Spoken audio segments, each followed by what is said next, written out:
절씩 교독하여 읽도록 하겠습니다. 사무엘이 늙음에 그의 아들들을 이스라엘 사사로 삼으니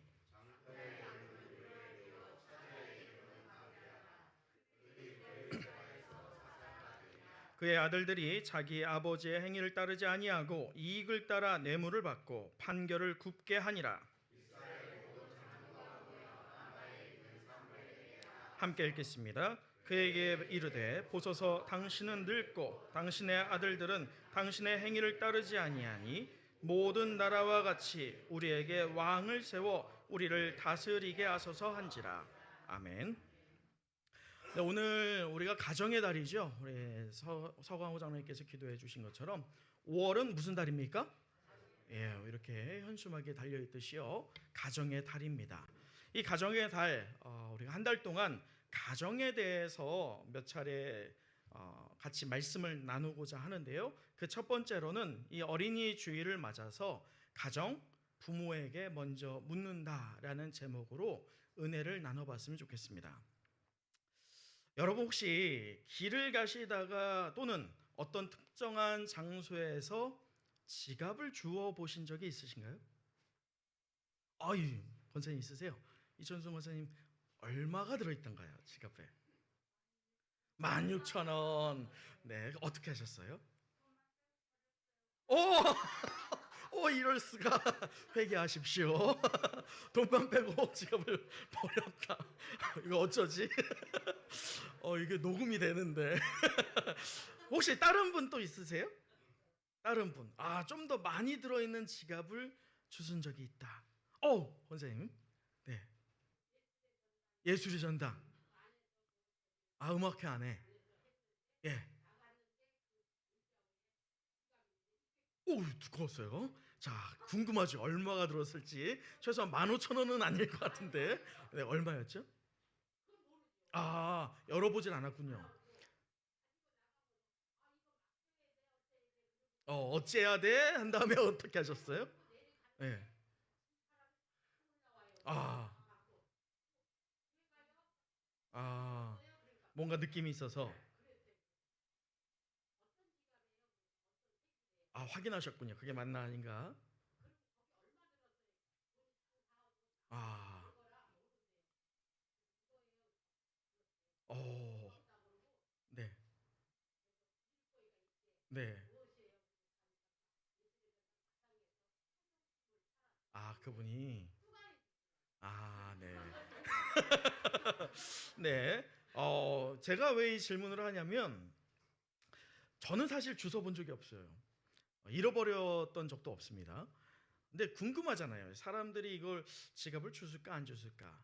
미국의 한 연구소에서요, 실험을 한 가지 했습니다. 지갑 안에 50달러를 넣고요, 120개의 지갑을 만들었어요. 몇 개요? 120개의 지갑을 여러 장소에 흘렸어요. 그리고 이 지갑을 몇 사람이 주인에게 찾아줄까라는 실험을 했습니다. 자, 지난주 퀴즈였죠. 지난주 퀴즈 누가 맞추셨죠? 두 분 중에 한 분이에요. 우리 정명 집사 성도였어요. 우리 최은자매였어요. 최은자매 지난주 마친 거 우선 상품 제가 지난주 드리려고 했는데 빨리 가서 못 줬는데요. 자, 문상 드리도록 하겠습니다. 지난주 상품이에요. 네. 자, 오늘 퀴즈입니다. 자, 120개의 지갑이 흘려졌어요. 몇 개의 지갑이 돌아왔을까요? 25개, 100개, 한 개도 안 돌아왔다. 아이고야. 80개가 돌아왔습니다. 80개. 근사치? 안 돼요. 그러면 안 되죠. 날로 먹으라고 하면 안 되고요. 자, 80개가 돌아왔는데 진짜 퀴즈는 이거예요. 그 80개가 돌아온 거 여러분 놀랬어요? 안 놀랬어요? 놀랬죠. 그 연구소의 연구원들도 놀랬어요. 어떻게 80개나 돌아왔지? 그래서 그 80개를 돌려준 사람들을 다 찾아다녔습니다. 그리고 이유를 물어봤어요. 당신은 어떤 이유로 그 50달러를 소유하지 않고 지갑을 주인에게 돌려줬습니까? 라는 질문을 했어요. 자, 그 80명 중에 대다수가, 이게 진짜 퀴즈예요, 어떤 대답을 했을까요? 돈이 얼마 안 들었으니까 준다. 그럴 수 있죠. 네. 내 거 아니니까 준다. 그럴 수 있죠. 이유가 없어서. 이천성 원사님? 네. 아유, 뭐 그럴 수 있죠. 정답이 안 나왔어요. 이번 주에는 네. 아, 힌트는 오늘 설교의 제목과 연관되어 있습니다. 네. 아, 굉장히 가까웠지만 대상의 주어가 달라요. 자, 정답은 부모에게 배운 게 이것입니다 였어요. 어릴 때부터 우리 부모님이 주인 없는 물건을 주시면 주인에게 어떻게 하라고요? 돌려주라고 제게 말씀했기 때문에, 그래서 주인 없는 물건을 주인에게 당연히 돌려주는 겁니다 라는 대답을 했죠. 여러분, 어떻게 보면 어린아이한테 잃어버린 물건을 주면 당연히 이런 대답이 나와요. 엄마가, 아빠가 말했으니까 주인 없는 물건은 주인에게 돌려줘야지 라고 하는 말이 당연히 나옵니다. 근데 왜 나이가 들면서 15,000원을 그렇게 하게 될까요? 사람은 변하는 것 같아요. 3살 버릇 몇 가지 간다고요? 왜 3살이라는 게 나올까요? 4살도 있고 5살도 있는데 왜 3살 버릇 80까지 간다는 말을 할까요? 맞습니다. 3살 때부터 자기에 대한 인지가 나와요. 그래서 행동도 배우게 되고 말도 배우게 됩니다. 그래서 3살부터 그 아이 앞에 부모는 말과 행동을 어떻게 해야 되죠? 조심해야 돼요. 가려서 해야 됩니다. 왜냐하면 아이가 그것을 그대로 보기 때문이죠. 그렇기에 자식은 부모의 무엇이라고 합니까? 거울이라고 하는 말이 괜히 있는 게 아니라는 거예요. 부모는 자식에게 분명히 책임감 있는 행동을 해야 되고 책임감 있는 말을 해야 되는 것뿐만 아니라 자식은 부모의 행동을 통해서 분명히 본받아야 된다는 것이죠. 자, 그렇다면 이러한 자식은 부모의 거울이다 말이 절실히 와닿는 그 실험을 우리가 앞서 잠깐 나눠봤는데, 우리 신앙에 있어서는 과연 어떨까요? 여러분의 신앙에 있어서 여러분의 신앙이 자녀에게 거울로서 비춰지고 있습니까? 어떻습니까? 우리 자녀들이 현재의 신앙의 상태를 잠깐 점검해 봤으면 좋겠어요. 현재 우리들의 자녀의 신앙의 상태는 어떠신가요? 어쩌면 이미 다 장성해 버려서 더 이상 훈육이 소위 먹혀들어지 않을 수 있는 그런 어른이 벌써 되었을 거예요. 간혹 이런 분들이 있어요. 이제는 훈육이 먹히지 않다 보니까 그 자녀에게 야, 네 신앙 네가 알아서 해. 나는 그냥 기도만 할게. 이렇게 말하는 분이 있습니다. 혹시 이 자리에 그런 분이 있지 않을 줄 믿습니다. 물론 내가 자녀를 위해서 기도하는 것 굉장히 중요하죠. 기도 안 하는 것보다는 기도하는 게 낫지요. 그런데 그게 해결은 아닌 것 같습니다. 목사로 사역하면서요, 제가 두려워하는 한 가지가 있어요. 자녀 앞에서 말이죠. 제 자녀들을 놓고 두려워하는 그 한 가지가 무엇이냐면, 과연 이 아이들이 목사이기 이전에 예배자로서 아버지인 저를 보면서 과연 무엇을 본받을까? 아버지로서 예배자로서 서 있는 나를 목사이기 이전에 하나님을 예배하는 예배자로서 이 아이들이 과연 존경할까? 나를 본받을까?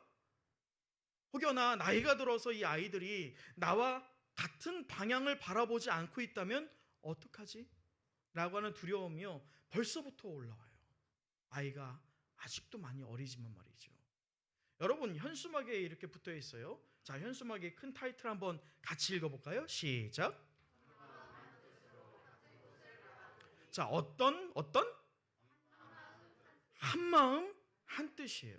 같은 곳이 무엇일까요? 바로 하나님이죠.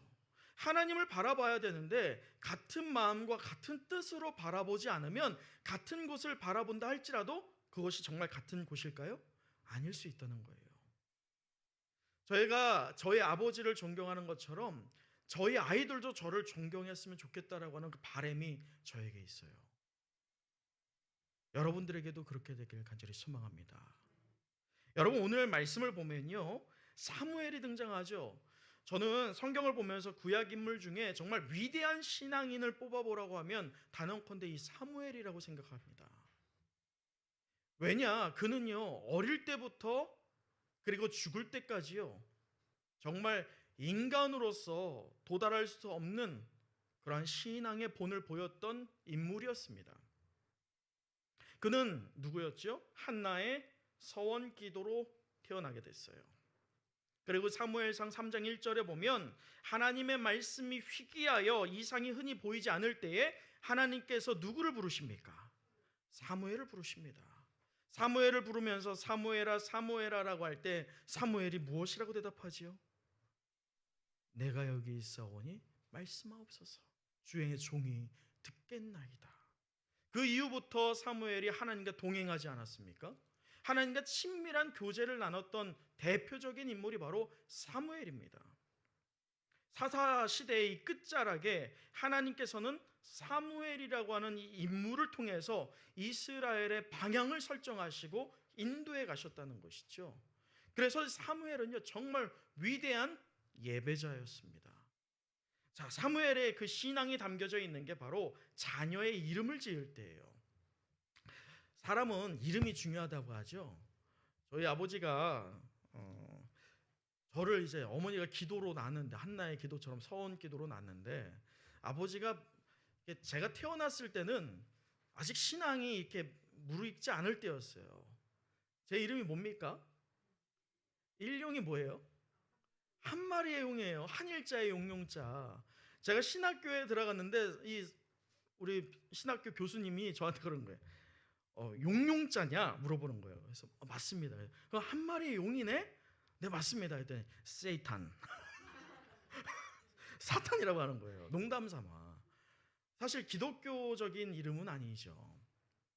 자녀의 이름을 지을 때 어떤 원대한 포부를 넣든지 아니면 신앙의 요소를 녹여내는 게 우리 자녀의 이름을 지을 때 아니겠어요? 근데 이스라엘은 더욱더 그것이 가중되어 있어요. 이스라엘 문화에서 자녀의 이름을 지을 때는요, 신앙적인 이름을 고스란히 반영해서 짓습니다. 그것이 바로 사무엘의 신앙이 어떤 것인지를 보여주는 게 바로 2절이에요. 오늘 말씀의 2절을 한번 읽어볼까요? 2절입니다. 시작.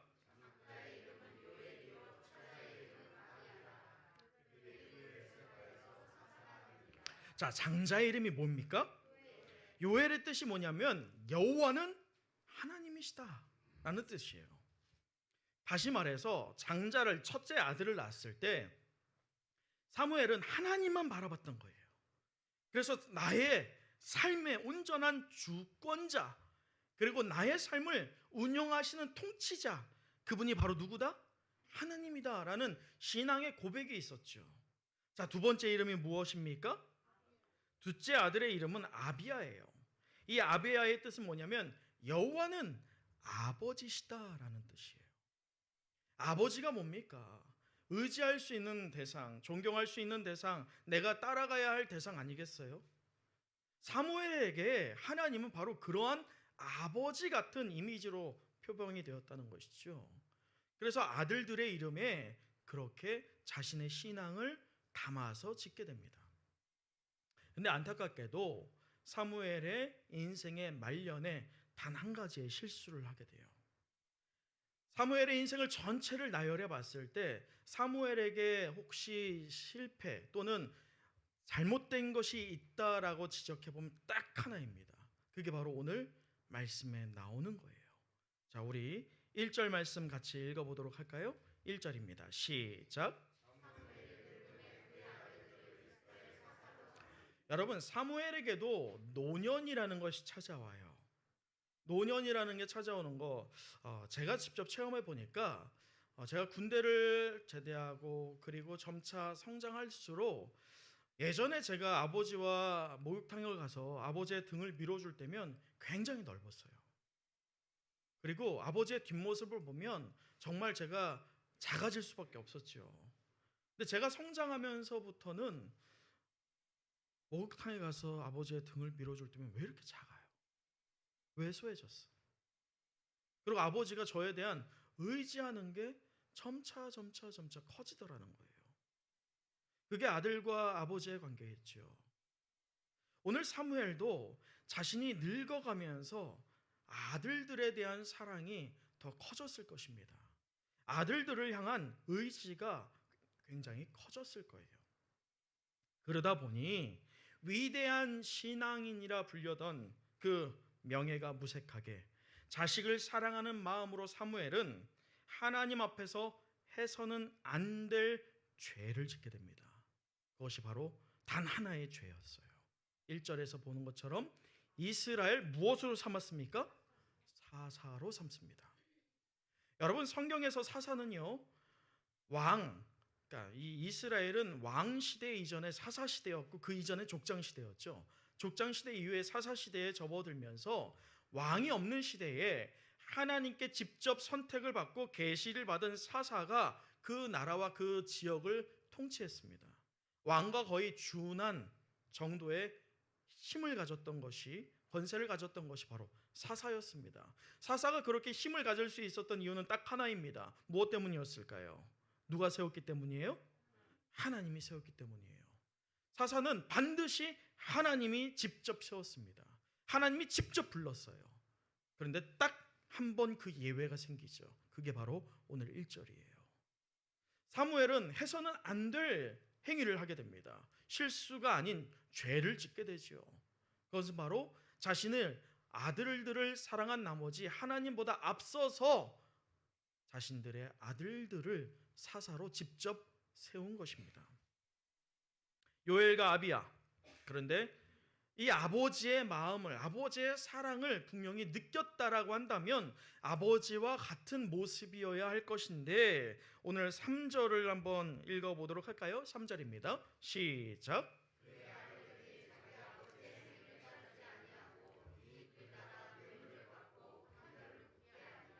여러분, 3절 말씀을 통해서 분명히 이 요엘과 아비야가 아버지의 사랑을 받았고 아버지의 신앙을 보고 자랐음에도 불구하고 세 가지의 죄를 짓게 됩니다.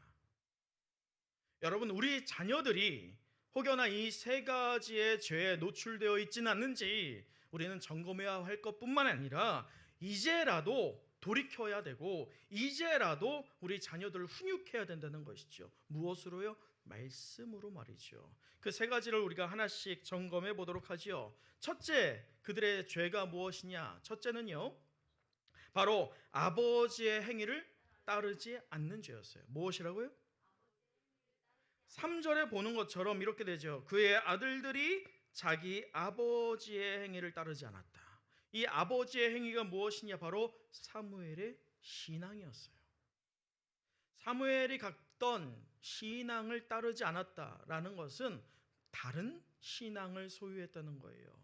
하나님이 아닌 다른 대상을 바라봤다는 것을 얘기하죠. 사무엘은요, 일생 동안 불경건한 생활을 한 적이 단언컨대 없습니다. 단 한 번 제외하고요. 그 단 한 번이 무엇입니까?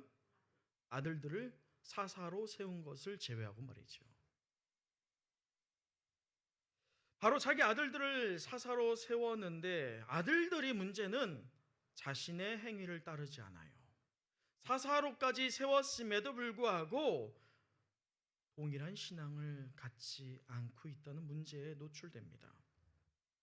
근데 여기에서 제가 말씀을 묵상하면서요, 사실 사무엘에 대한 기사를 보면 왜냐면 제가 이제 어머니의 기도로 낳다 보니까 사무엘이 좀 투영돼서 사무엘을 많이 이제 막 묵상을 하게 되거든요.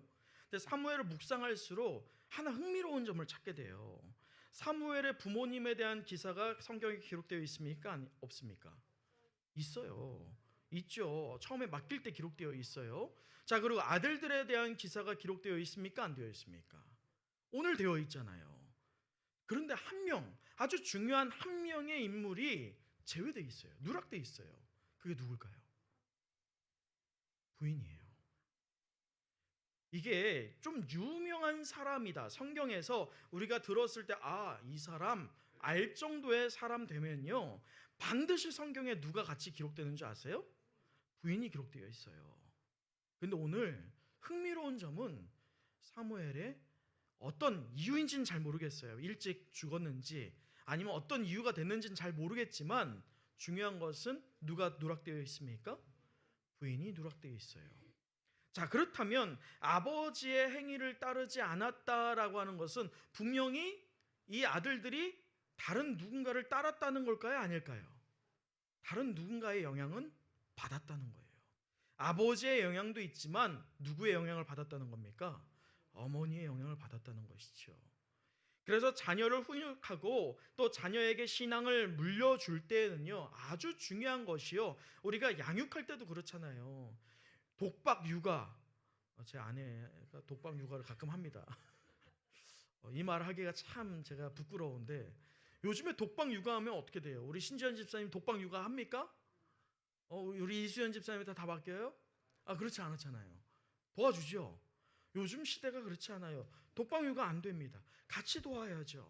같이 도와서 아버지는 아버지로서의 아이에게 영향을 끼칠 것들, 또 어머니는 어머니로서 아이에게 영향을 끼칠 것들이 동일하게 갔을 때에 비로소 이 아이가 정서적으로서 그리고 신앙적으로 아주 건강하게 자랄 수 있다는 거예요. 그건 교육학적으로도 분명히 자명한 사실이고 신앙적으로도 분명히 자명한 사실입니다. 아버지의 영향뿐만 아니라 어머니의 영향이 그만큼 중요하다는 것이죠.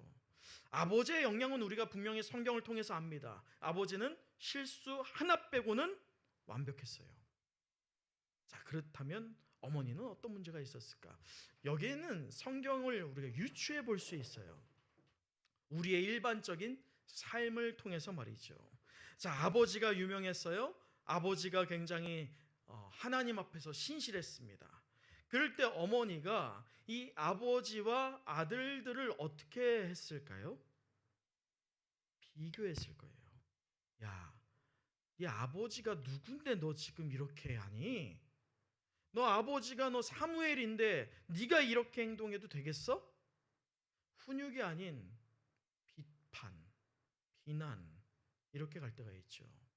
우리가 부모로서 때론 자녀들에게 실수하고 잘못할 때가 있어요. 그게 뭐냐면 나의 명예, 나의 신앙, 사람들에게 보여지는 그것을 위해서 자녀를 도구화 삼을 때가 있다는 거예요.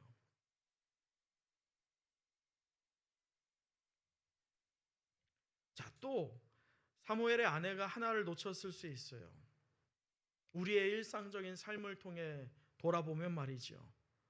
그게 무엇이냐? 유추해 볼 수 있는 것은 자녀의 회심의 문제를 크게 중요시하지 않았다는 거예요. 제가 이전에 부교육자로 사역하면서 중고등부를 많이 헌신했었는데요. 중고등부 사역자로 사역하다 보면 믿음 좋은 부모들이 상담하러 많이 오십니다. 믿음이 없는 분들은 상담하러 거의 안 오세요. 믿음이 좋은 분들이 상담하러 오시거든요. 상담하러 오시는 분들이 대부분 일으키고 있는 착각이 몇 가지가 있어요. 그 중에 하나가 뭐냐면 내가 내 아이의 신앙을 컨트롤할 수 있다는 거예요. 그래서 이 엄마와 아빠가 집중하는 게 뭐냐면 이 자녀, 자기의 자녀가 하나님 앞에 회심을 했느냐, 즉 인격적인 예수 그리스도를 만났느냐 아니냐, 이게 아니라 교회를 지금 나가고 안 나가고 있느냐, 이거에 집중하고 있더라는 거죠.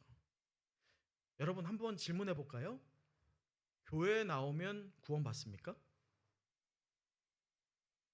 받죠, 받기는. 근데 그 중간에 과정이 있죠. 그 중간에 과정을 누락하고 교회만 나가면 구원 받는다라는 말은 맞습니까? 아닙니까? 절대로 아닙니다. 교회 나온다고, 교회만 나온다고 그러면 천국 갑니까? 그것도 절대로 아니지요. 교회에 나와서 은혜 받고 인격적인, 즉 회심을 통해서 하나님과의 나의 관계가 완전히 딱 확립이 되고 그것이 확신이 들 때에 내 삶의 변화가 일어날 때 궁극적으로 우리는 의의 면류관을 소유하게 될 줄 믿습니다. 근데 믿음 좋은 부모들이 가끔 관가하는 게 뭐냐면 자기의 어떤 이름, 즉 직분. 야, 아버지가 안수 집사인데, 아버지가 장로인데, 엄마가 권사인데, 이런 것들을 통해서 자녀들이 교회에 나오는 것에만 집중시키는 거죠. 근데 제가 중고등부를 많이 하다 보니까 제 안에 정립된 통계가 있어요. 통계 자료가. 누적된 통계 자료 말이죠. 그렇게 컨트롤한다라고 생각되었던 그 아이들이 신앙생활, 소위 교회 출석 잘할까요, 안 할까요? 잘해요. 잘해요. 왜요? 왜 잘해요? 매일 체크하거든. 그리고 맨날 교육자한테 전화하거든. 우리 애 왔어요? 늦진 않았어요? 헌금은 얼마 했나요? 자, 아이가 그걸 알까요, 모를까요? 알죠. 아이는요, 때를 기다립니다. 어느 때를 기다릴까요? 자기가 부모의 영향권에서 벗어날 때, 즉 대학교를 들어갈 때부터 아이의 신앙은 자신의 신앙이 됩니다. 그래서 대학교를 딱 지나가는 순간부터 아이들은 교회의 발걸음을 끊어요.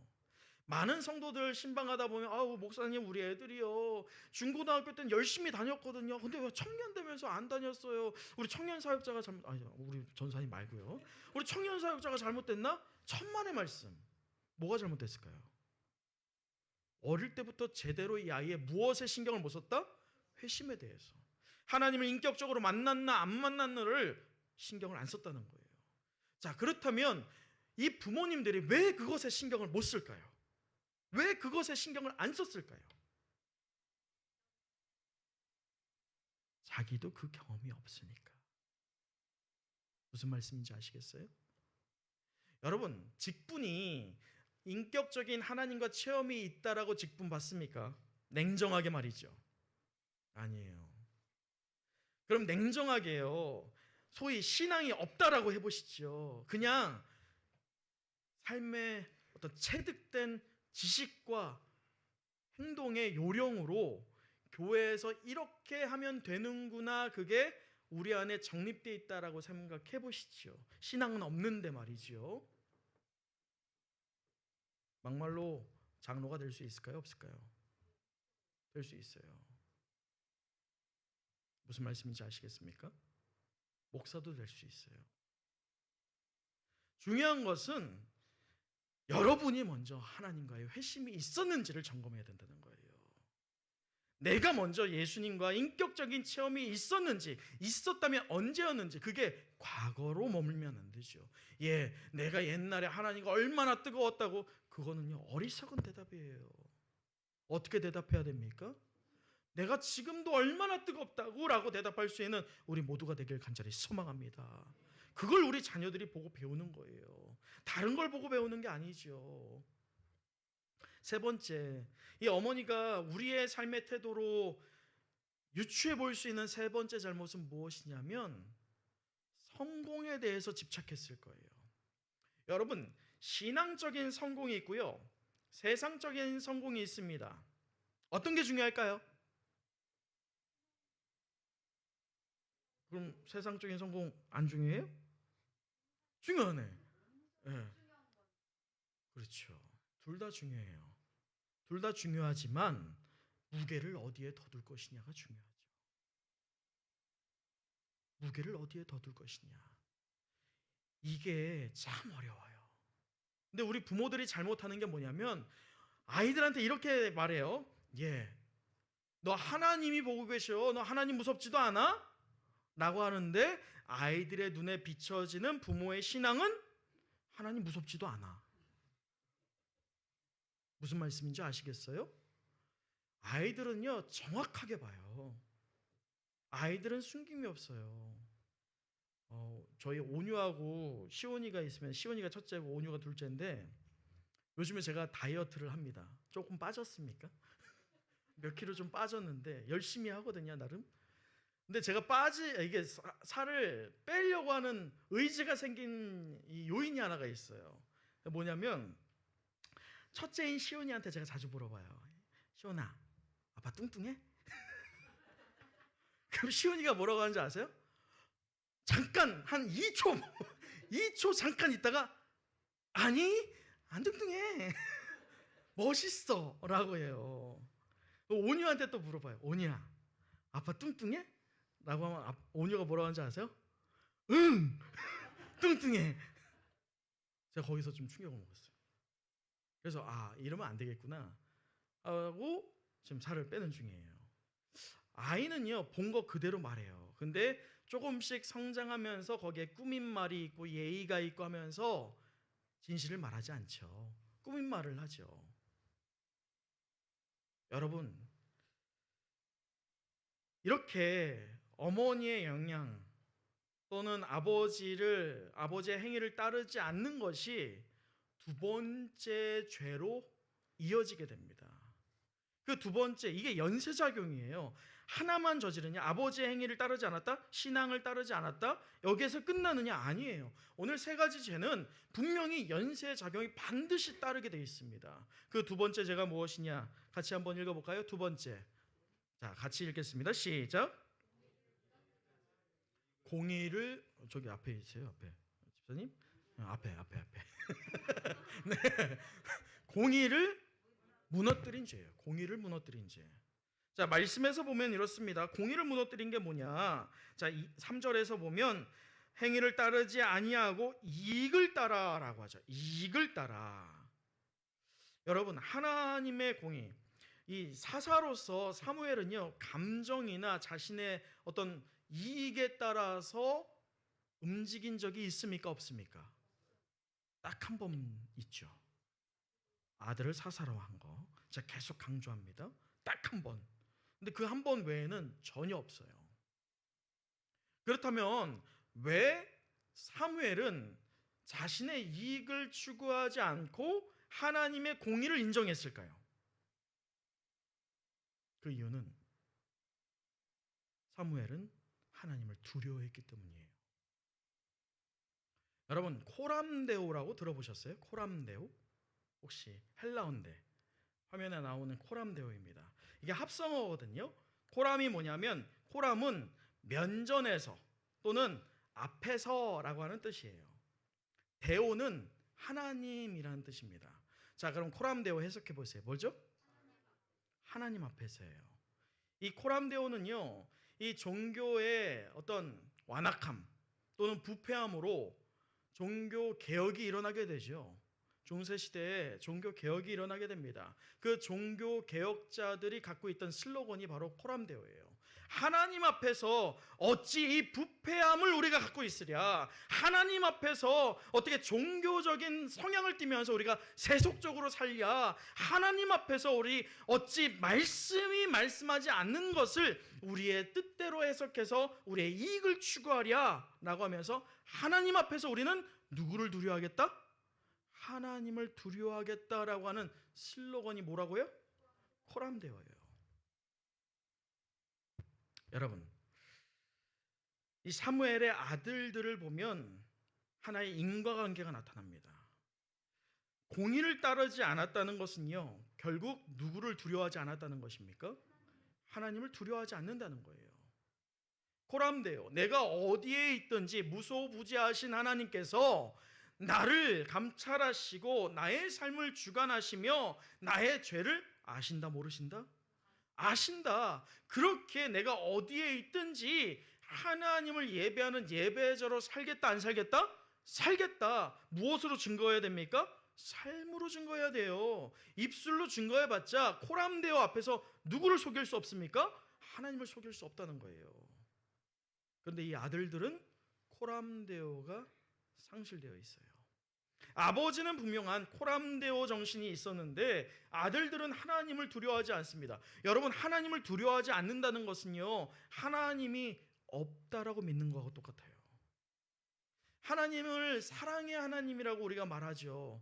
사랑만 생각하지 마세요. 공의의 하나님은요, 어제나 오늘 내일 우리의 죄를 감찰하시는 것뿐만 아니라 우리가 회개하지 않는다면 우리에게 똑같은 심판을 허락하십니다. 잊지 마세요. 하나님, 내가 얼마나 오랫동안 하나님 믿었는데, 내가 하나님 얼마나 교회에 헌신했는데, 내가 얼마나 헌금으로 열심히 했는데 하나님 나한테 어떻게 이런 벌을 내리세요? 그건 하나님 모르는 거예요. 공의의 하나님이에요. 공의의 하나님. 우리 자녀들이 그 공의의 하나님을 분명히 기억하길 소망합니다. 어디에 있든지 그 하나님을 두려워하고 어디에 있든지 빛과 소금의 역할로서 하나님을 예배하는 예배의 본을 드러내는 여러분 될 때에 여러분 자녀들이 그것을 보고 배우고 동일하게 그 신앙을 회복하게 되기를 간절히 축복합니다. 그러면서 세 번째로 자동적으로 또 연결이 되죠. 세 번째, 그들의 죄가 무엇이었냐? 또 같이 읽어볼까요? 시작. 자, 3절 끝에를 보세요. 3절 끝에를 보면 이익을 따라 무엇합니까? 뇌물을 받습니다. 그리고 또 어떻게 하죠? 판결을 굽게 합니다. 사사는요, 분명히 힘이 있었다고 앞서 나눴습니다. 근데 그 힘을요, 어떻게 쓰느냐에 따라서 결과가 달라지죠. 사사에게 본래 주는 그 힘은 누가 주는 것이었죠? 하나님이 주는 거였어요. 왜요? 하나님이 세웠으니까. 근데 지금 이 사무엘의 아들들에 있어서는 좀 언밸런스한 힘이 작용합니다. 즉 하나님이 세우지 않았어요. 사무엘이 아들들을 사랑하는 마음으로 세웠는데 하나님이 세웠을 때 준하는 힘을 이 아들들이 가졌습니까? 안 가졌습니까? 가졌죠. 그러다 보니 탈이 나는 거예요. 힘은요, 제대로 써야 돼요. 그래야지 생명력이 움트게 돼요. 힘을 잘못 쓰면요, 생명을 오히려 해하게 되죠. 여러분, 출애굽기 23장 2절에 보면 하나님께서 백성을 통치하는 지도자들에게 몇 가지 중요한 말씀들을 합니다. 출애굽기 23장 2절에 이렇게 기록되어 있어요. 다수를 따라 악을 행하지 말며 송사의 다수를 따라 부당한 증언을 하지 말라라고 되어 있습니다. 또 6절에 보면 너는 가난한 자의 송사라도 정의를 굽게 하지 말라라고 기록되어 있어요. 이어서 8절에 보면 너는 뇌물을 받지 말라. 뇌물은 밝은 자의 눈을 어둡게 하고 의로운 자의 말을 굽게 한다라고 말했어요. 이것을 사무엘이 알았을까요? 몰랐을까요? 알았겠죠. 아들들은 알았을까요? 몰랐을까요? 알았겠죠. 그러나 이것을 아는 것에서 멈췄지 이 아는 지식이 10년 가운데로 적용되지 않았다는 거예요. 여러분, 무엇이 문제일까요? 무엇이 문제일까요? 서구 사회를 보면 과거에 분명한 신앙적인 부흥기가 있었어요. 그 신앙의 부흥으로 인해서 하나님께서 축복을 줘서 부족함 없는 것이 서구 사회 아니겠습니까? 근데 서구 사회의 교회를 가보면요, 참 안타깝습니다. 굉장히 큰 교회들이 있어요. 근데 그 교회 안에 성도가 굉장히 적어요. 예배드리는 성도는 없습니다. 그래서 교회가 어떻게 사용이 되느냐? 관광지로 사용이 돼요. 또는 이 이슬람 있죠, 이슬람. 여러분, 교회의 심벌이 뭡니까? 교회의 징표가 뭐예요? 십자가죠. 이슬람의 징표가 뭡니까? 초승달이에요. 이 영국이나요, 유럽의 교회들을 가보죠. 굉장히 큰 교회를 가보잖아요. 분명히 외형을 봤을 때는 교회예요. 근데 거기에 십자가가 달려 있을 곳에 무엇이 달려 있는 줄 아세요? 초승달이 달려 있어요. 그게 뭐냐? 교회가 팔려가는 거예요. 이슬람으로 말이죠. 또 교회가 다른 곳에 팔려갑니다. 어디인 줄 아세요? 술집입니다. 교회 밤에 교회 외형은 교회인데 그 안에 환락이 일어나죠. 무엇이 문제였을까요? 이 영국의 또는 유럽의 교회들이요, 관가한 것이 있어요. 부흥의 때에 그 부흥의 현시만을 봤던 것이죠. 미래를 준비하지 않았어요. 그 미래가 무엇입니까? 내 자녀에게 나의 신앙을 물려주지 못했어요. 다음 세대를 준비하지 못했어요. 그래서 오늘날 유럽의 교회들은 다 그렇게 하나씩 무너져 가고 있죠. 안타까운 게 뭔지 아십니까? 동일한 현상이 한국 교회에 일어나고 있어요. 한국 교회 종탑이 있잖아요. 거기에 십자가가 있어야 되는데 뭐가 있는지 혹시 아세요? 불교 마크가 있어요. 교회가 법당으로 쓰여지는 거죠. 크게 다르지 않아요. 한국에도 그 일이 일어나고 있다는 겁니다. 여러분, 우리가 우리의 자녀뿐만 아니라 우리 교회의 다음 세대를 준비하는 것은요, 굉장히 중요합니다. 다음 세대가 준비되지 않으면 우리는 내일이 있지 않기 때문이죠. 말씀을 마치도록 하겠습니다. 오늘 어린이 주일을 맞이하여서 가정 부모에게 먼저 묻는다라는 제목으로 우리가 말씀을 나누고 있는데요. 마지막으로 5절 말씀을 같이 읽어보도록 하겠습니다. 5절입니다. 시작.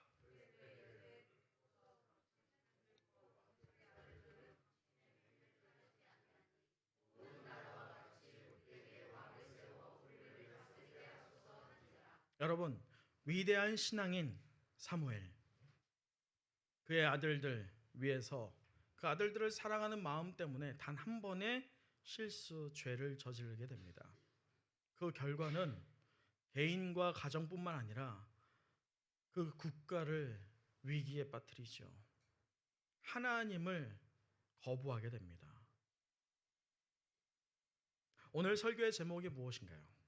가정, 부모에게 먼저 묻는다였습니다. 부모된 여러분에게 한 가지 여쭤봅니다. 혹시 이 자리에 내 자녀가 이제 다 컸어, 그래서 훈육을 듣지 않기 때문에 네 신앙 네가 알아서 해, 나는 기도만 할게 라고 아직도 생각하시는 분이 계십니까? 없으시길 원합니다. 그것은요, 온전한 신앙적인 자세가 아니죠. 아직 늦지 않았어요. 믿음의 성도에게는요, 가서는 안 될 길이 있고 반드시 가야 할 길이 있습니다. 불의한 사람들을 따라 그릇된 길을 가는 것이 아니라 우리가 성도로서 반드시 가야 할 길을 부모로서 먼저 가십시오. 그래서 우리 자녀들이 먼저 가고 있는 여러분의 모습을 그대로 보고 배워갈 수 있도록 하나님께 다시 한번 다름질하는 우리 모두가 되길 간절히 간구합니다. 그 길, 우리가 가야 할 길은 바로 십자가의 길이요, 주님의 길이 되기를 간절히 소망합니다. 그 길만이 우리가 영원히 살 길이요, 영광된 길이기 때문입니다. 그 길, 이제 우리 자녀들이 이어서 걷게 되기를 간절히 소망합니다. 기도하겠습니다.